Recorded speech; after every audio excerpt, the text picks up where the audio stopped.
এক রহস্যময় পাহাড়ি অঞ্চল, তার মধ্যে এক রহস্যময় পরিত্যক্ত মেন্টাল অ্যাসাইলেম। এই মেন্টাল অ্যাসাইলেমের ভেতরে ঢোকা তো দূরের কথা, এর আশপাশ দিয়েও কেউ যাওয়ার সাহস পায় না, কারণ এই পুরো অঞ্চলটাকে ঘিরে রেখেছে এক গভীর মৃত্যুর ছায়া। হ্যালো বন্ধুরা, আজকের ভিডিওটা একটা ভীষণ স্পেশাল লাইভ ভিডিও, যেটা আজ আপলোড করা হচ্ছে তোমাদেরই রিকোয়েস্টে।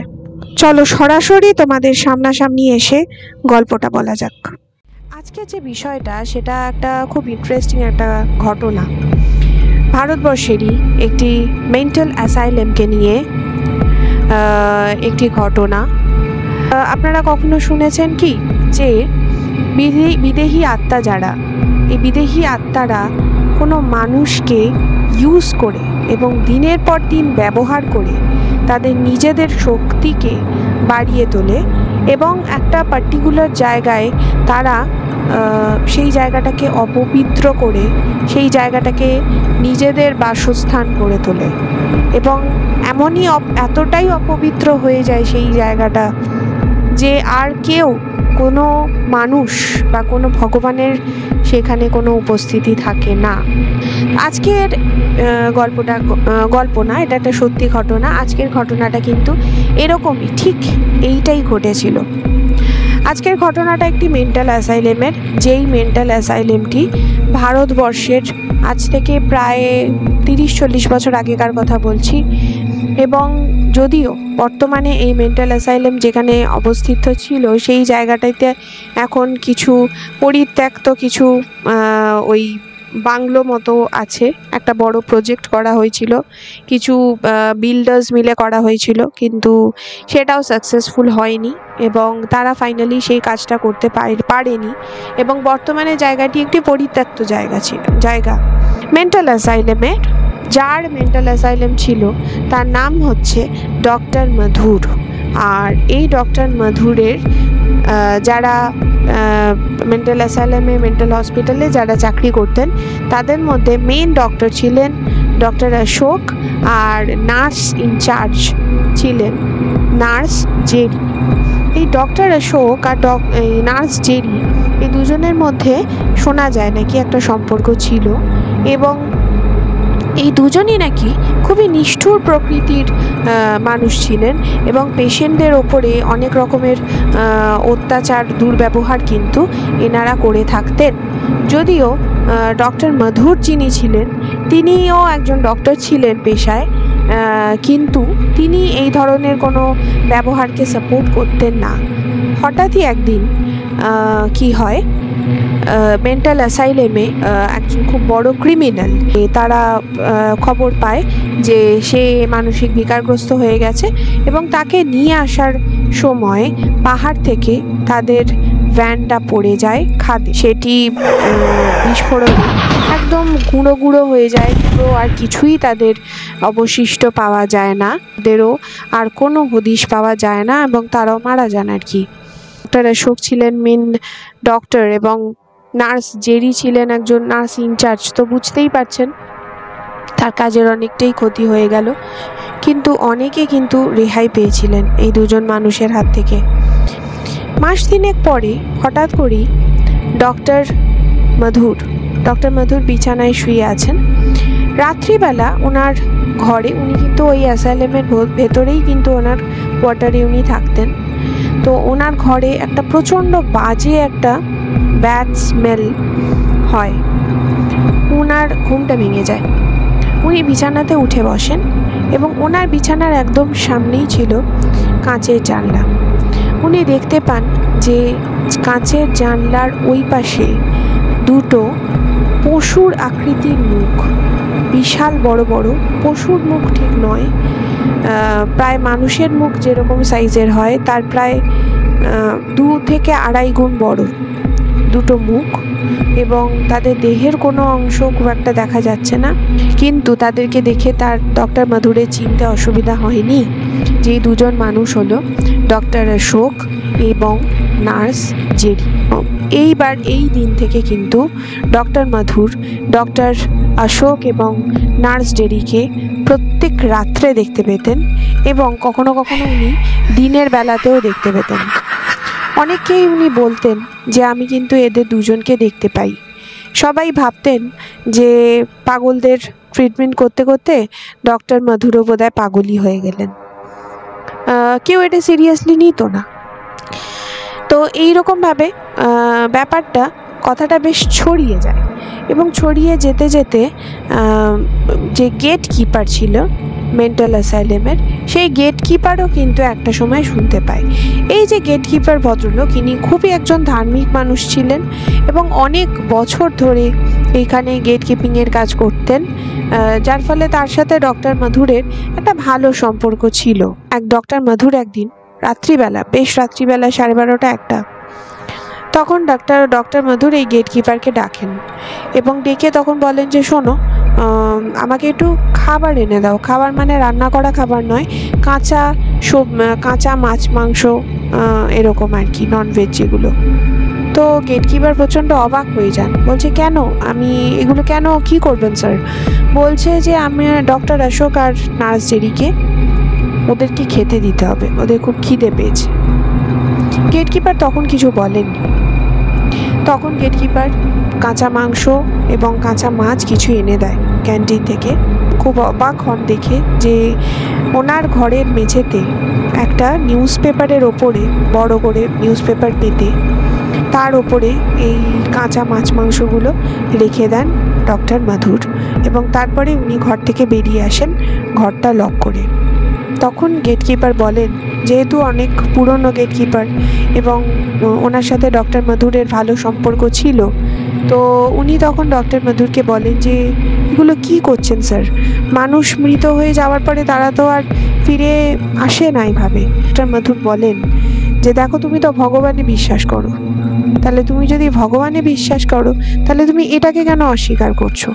আমি তোমাদের কাউকেই বিশ্বাস করাতে পারছি না যে ওরা প্রত্যেক দিন আমার কাছে আসে এবং রীতিমতো আমাকে হুমকি দেয় এবং আমার কাছে বিভিন্ন রকম ডিমান্ড করে, এবং ওরা এটাও বলেছে যে আমার সাথে থাকবে, ওরা সবসময় থাকবে, আমাকে ছেড়ে ওরা কখনোই যাবে না।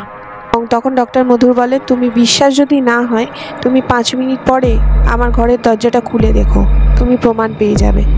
5 মিনিট পরে যখন গেট কিপার ঘরের দরজাটা খোলেন ডক্টর মধুরের ঘরের, তখন উনি দেখেন যে সেই কাঁচা মাছ মাংসগুলো রাখা হয়েছে, ওগুলো ঠিক দেখে মনে হচ্ছে কোনো বন্য পশু এসে যেন খেয়ে গেছে।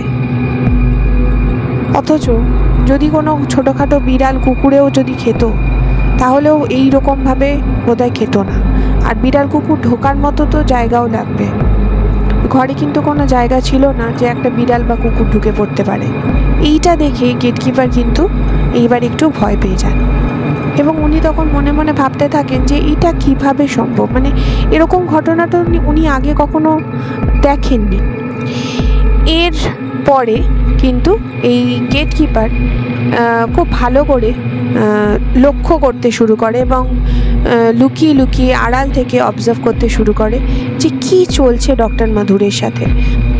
একদিন রাত্রিবেলা গেট কিপার তার ঘুমটা ভেঙে যায়, জল খেতে উঠেছেন।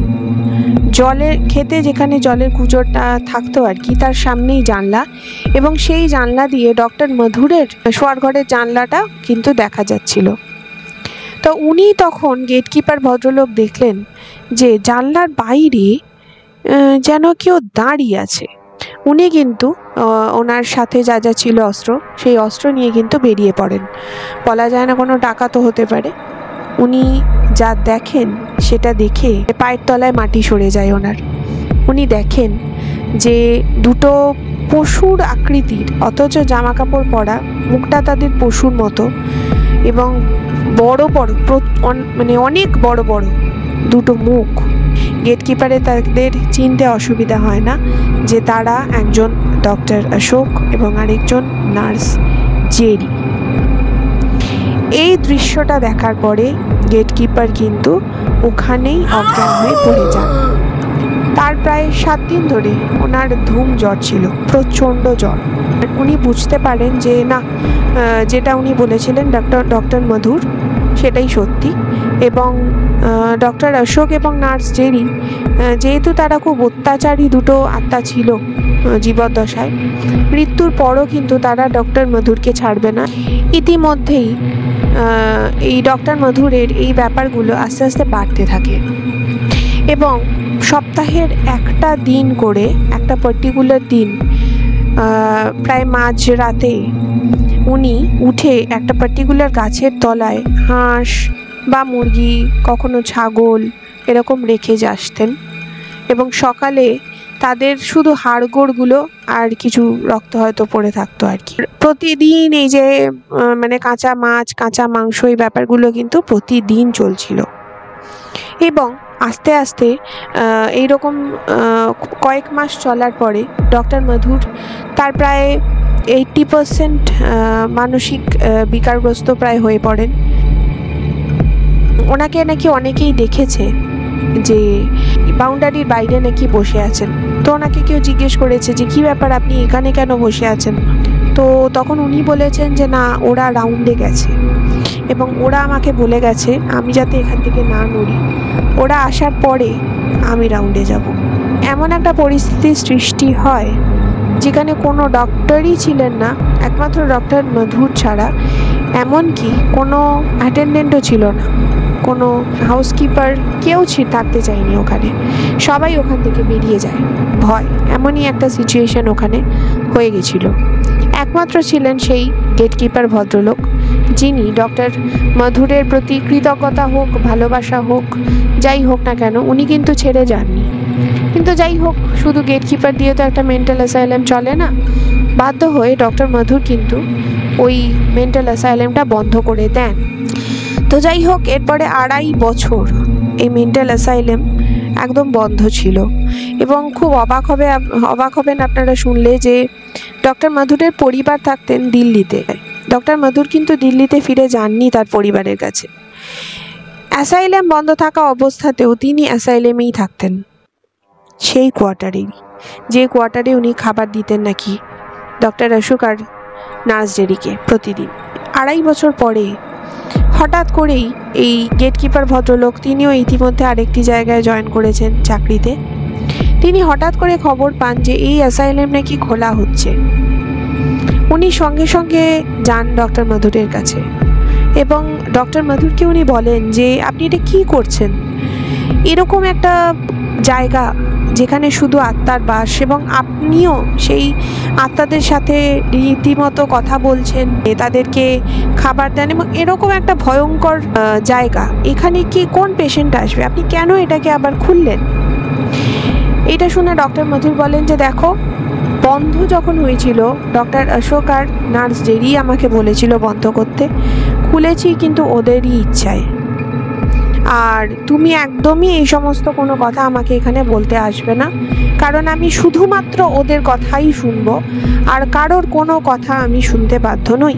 2.5 বছরের মধ্যে শোনা গেছিল যে গেটকিপার জানতে পেরেছিলেন নাকি এই ডক্টর মধুর নাকি 2 বার সুইসাইড করার চেষ্টা করেছিলেন। তো তখন গেটকিপার ভদ্রলোক বলেন যে দেখুন, আপনি তো সুস্থ নন, আপনি কি করে পাগলের চিকিৎসা করবেন? আপনি তো নিজেই মানসিক বিকারগ্রস্ত হয়ে গেছেন, আপনি সুইসাইড করার চেষ্টা করছেন, আপনি পুজো করছেন, আপনি খাবার দিচ্ছেন কাঁচা মাছ, কাঁচা মাংস। এইখানে যদি কোনো পেশেন্ট আসে তার মৃত্যু অবশ্যম্ভাবী, কারণ এখানে কেউ বেঁচে ফিরতে পারবে না আপনি ছাড়া। ভগবানের ওপর ভরসা রাখুন এবং আমি আপনাকে রিকোয়েস্ট করছি যে আপনি ভগবানে বিশ্বাস রাখুন। এই ভগবানের কথা বলায় তখন ডক্টর মধুর খুব রেগে যান এবং বলেন যে খবরদার তুমি এখানে ভগবানের নাম করবে না।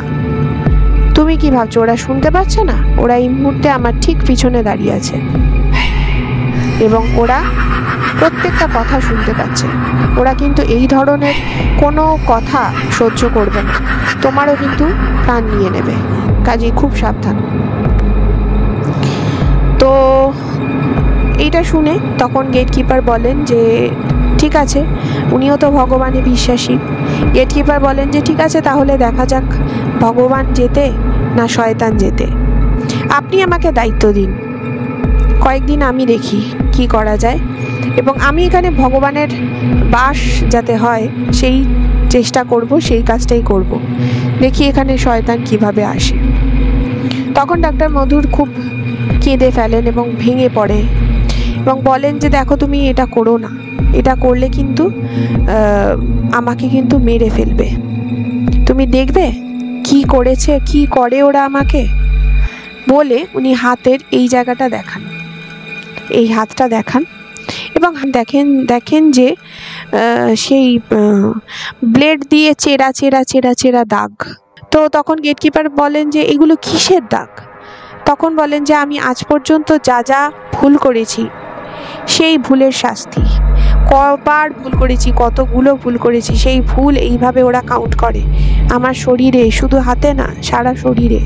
আমাকে বাঁচতেই হবে, আমি মরতে পারবো না। এই কারণেই আমি দুবার আত্মহত্যা করার চেষ্টা করেছিলাম, কারণ আমি এদের হাত থেকে বাঁচতে চাই, কিন্তু আমি বাঁচতে পারিনি, কারণ এরা আমাকে আত্মহত্যা করতে দেয়নি। এরা চায় যে আমি জীবিত থাকি এবং এদের শক্তি বাড়াই। তুমি কোনোভাবেই এদেরকে আটকাতে পারবে না। এবং গেটকিপার বলেন যে আমি বুঝতে পেরেছি আপনার সমস্যাটা, আপনি আমাকে একটু বিশ্বাস করে দেখুন, আমি একটু চেষ্টা করতে চাই। তো ঠিক সেই সময় ডক্টর মধুর বলেন যে ঠিক আছে, আমি তোমাকে 10 দিন সময় দিচ্ছি, এই 10 দিনের মধ্যে দেখি তুমি কি করতে পারো। আমি তো জানি আমার কি হবে, আমাকে কি শাস্তি পেতে হবে সেটা আমি বুঝতেই পেরেছি, কারণ ওরা কিন্তু সব শুনতে পাচ্ছে। গেটকিপার পরের দিন আসেন এবং এসে ডক্টর মধুরের যে ঘরটা, অর্থাৎ যেখানে তাদেরকে ভোগ দেয়া হতো বেসিক্যালি, সেই ঘরটার থেকে সমস্ত আসবাবপত্র, সমস্ত কিছু লোক দিয়ে কিন্তু বের করে দেয়া হয় এবং সেই আসবাবপত্রগুলোকে জ্বালিয়ে দেয়া হয়, যাতে কোনো রকম কোনো অশুভ কিছুই যাতে না থাকে সেই ঘরে। ওই ঘরটাতে পুজো করানো হয় এবং তারপরে ঘরটাতে রং করান গেটকিপার, এবং তারপরে দেয়ালের মধ্যে খুব বড় বড় হনুমানজি আর শিব ঠাকুরের ফটো, বড় বড় ফটো লাগিয়ে দেন এবং তারপরে উনি চ্যালেঞ্জ করেন যে দেখি এবার কোন শয়তান আসতে পারে এখানে। মিনিট 5 উনি ঠিক ছিলেন। তারপরে শুরু হয় ওনার শরীরে অসম্ভব ব্যথা এবং ওনার মনে হয় যে ওনার পেটের সমস্ত নাড়ি ভুঁড়ি কেউ যেন বার করে নিচ্ছে, এরকম একটা যন্ত্রণা শুরু হয়ে যায় ওনার পেটে, বুকে। তো উনি ওই ঘরে ফাইনালি থাকতে পারেন না এবং ওই ঘর থেকে উনি যখন বেরিয়ে আসেন, এবং বেরিয়ে আসার পরেই উনি দেখেন যে ওনার কিন্তু ব্যথা বেদনা সমস্ত কিছু ম্যাজিকের মতো কিন্তু ভ্যানিশ হয়ে গেল। আবার উনি যখন ঘরে ঢোকেন এবং ঢোকার পরে আবার সেম ফিলিং হয়, ওনার মনে হয় উনি আর বাঁচবেন না, এত কষ্ট। উনি বুঝে যান যে এত সহজে কিন্তু আমি এখান থেকে এদের নড়াতে পারবো না। উনি তখন কি করেন, ওনার একজন গুরুদেব ছিলেন, বাড়িতে হয় না যে বাড়ির গুরুদেব, বাড়িতে কেউ মানে কাউকে, তো এরকম একজন গুরুদেব ছিলেন। তখন সেই গেটকিপার ভদ্রলোক সেই গুরুদেবের কাছে যান এবং সমস্ত ঘটনা ওনাকে গুছিয়ে বলেন। তখন সেই গুরুদেব বলেন যে দেখো, প্রথমত আমি জায়গাটা না দেখে তো বুঝতে পারবো না, দ্বিতীয়ত তুমি যেটা করছো, তুমি চেষ্টা করছো ঠিকই, কিন্তু কোনো জায়গা যখন প্রচণ্ড অপবিত্র হয়ে যায় তখন সেই জায়গাটাকে আগে একটু পবিত্র করার চেষ্টা করতে হয়, পবিত্র করতে হয়, না হলে যাগযজ্ঞতে কোনো লাভ হয় না। গুরুদেব একটা সময় দেন এবং উনি বলেন যে এরকম যাগযজ্ঞ কিছু করবেন, কিন্তু উনি শিওর করতে পারছেন না, না দেখে। এরপরে উনি আসেন এবং আসার পরে মোটামুটি একটা জায়গা উনি বেছে নেন ডক্টর মধুরের ঘরের একদম সামনে। ওই জায়গাটাকে পরিষ্কার করে নেন এবং সুন্দর করে যজ্ঞটজ্ঞ করা হয়। কিন্তু ওই গুরুদেব বলে দেন যে আমি এই জায়গাতে এসে বুঝতে পেরেছি, এই যে আমি এই যে কাজটা করলাম, এই কাজটা করার মোটামুটি দিন 10 এরা আর কিছু করতে পারবে না, কিন্তু তার মানে এই নয় যে এরা কিন্তু চলে গেল। এরা চারিদিকে ঘুরে বেড়াচ্ছে এবং শুধু ডক্টর অশোক এবং নার্স জেরি নয়, এরা অসংখ্য এখানে আত্মাকে ডেকে এনেছে এবং এখানে প্রচুর আত্মার বাস এবং তারা প্রত্যেকেই কিন্তু ডেমনিক, অর্থাৎ ক্ষতিকারক, ভালো আত্মা নয়, এবং এরা এখানে থাকতে দেবে না। ডক্টর মধুরকে ইউটিলাইজ করে, ব্যবহার করে, প্রতিদিন ভোগ নিয়ে ডক্টর মধুর কিন্তু এদের এতটাই স্ট্রং করে দিয়েছেন, শক্তিশালী করে দিয়েছে, এবং এই জায়গাটা এতটাই অপবিত্র হয়ে গেছে যে একটা এরকম যজ্ঞে এদের কিচ্ছু হবে না, বরং এরা আরও ক্ষেপে যাবে এবং আরও এরা অ্যাগ্রেসিভ হয়ে যাবে। এটা কিন্তু ওই গুরুদেব বলেন, এবং এটাও বলেন যে তোমরা দিন 10 তোমাদের হাতে সময় আছে, 10 দিনের মধ্যে তোমরা এখান থেকে বেরিয়ে পড়ো, কারণ তারপরে এখানে আর কেউ বাঁচবে না। তো যাই হোক, গেটকিপার যিনি ছিলেন, গেটকিপার আর রিস্ক নেননি, উনি বুঝে যান এবং উনি স্বীকার করেন যে হ্যাঁ উনি ব্যর্থ হলেন এই ক্ষেত্রে, কিন্তু অনেক দেরি হয়ে গেছিল, আর কিছু করার ছিল না। যাই হোক, উনি ডক্টর মধুরকে বলেন যে দিন 10 জন্য বন্ধ হলো সব কিছু, এর মধ্যে আমি আপনাকে রিকোয়েস্ট করছি আপনার প্রাণটা যাতে বাঁচে সেই জন্য আপনি প্লিজ আপনার পরিবারের কাছে ফিরে যান। ডক্টর মধুর বলেন যে না, আমার আর যাওয়ার কোনো উপায় নেই, কারণ ওনার পরিবার নাকি একটি খুব বড় দুর্ঘটনায় মারা গেছিল, এবং যেই রাত্রিবেলা সেই গেটকিপার ভদ্রলোক এই দায়িত্বটা নিয়েছিলেন, সেই রাতেই নাকি গোটা পরিবার, 2 ছেলে মেয়ে এবং ওনার স্ত্রী সমেত এটি কার অ্যাক্সিডেন্টে 3 জনই স্পট ডেড, ওখানেই মারা যায়। কাজে আমার আর আমার পরিবার বলে কিছু নেই, আমাকে এখানেই থাকতে হবে।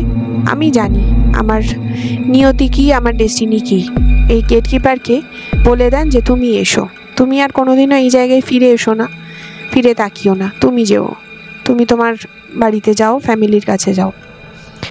এই ডক্টর মধুর ঠিক 12 দিনের মাথায় তার নির্মমভাবে কেউ হত্যা করে, হত্যাই আমি বলবো, কারণ তার পুরো শরীরটা নাকি কাটা ছিল, 2 ভাগে ভাগ করা ছিল, এবং বিভৎস একটা মৃত্যু, যে মৃত্যুটা দেখা যায় না। পরবর্তীকালে এই জায়গাটা পরিত্যক্ত একটা জায়গায় পরিণত হয়, এবং ওই জায়গাটায় পরে একটা বড় প্রজেক্ট হয়, অনেক বিল্ডার্সরা মিলে ওখানে কিছু বাংলো তৈরি করার প্ল্যান হয়, কাজও শুরু হয়, কিন্তু ফাইনালি সেই কাজ কিন্তু কমপ্লিট হয়নি। ওখানে কেউ কোনো কাজ করতে পারেনি আজ পর্যন্ত, এত বড় একটা জায়গায়। ওই জন্য আমি আপনাদের নাম জানালাম না। এই জায়গাটি কিন্তু এখনও আছে, এবং এই জায়গাটিতে এখনও ডক্টর অশোক, নার্স জেরি এবং তাদের আকর্ষণ করা অসংখ্য খারাপ ডেমনিক স্পিরিটরা এখানে ঘুরে বেড়ায়। এই জায়গার আশপাশ দিয়েও কোনো মানুষ যেতে ভয় পায়, যায় না। এই ছিল আজকের গল্প। কেমন লাগলো অবশ্যই জানাবেন, ভালো লাগলে লাইক শেয়ার করবেন, সাবস্ক্রাইব করবেন, আর অবশ্যই বেল আইকনটা ক্লিক করে দেবেন সমস্ত ভিডিওর নোটিফিকেশন পাওয়ার জন্য। আর আপনাদের যদি কোনো গল্প শেয়ার করার থাকে তাহলে অবশ্যই আমাদের নিজস্ব পেজে ইনবক্স করতে পারেন, অথবা আমাদের কমেন্টে জানাতে পারেন, অথবা আমাদের মেলও করতে পারেন। আজকের মতো এইটুকুই, নমস্কার।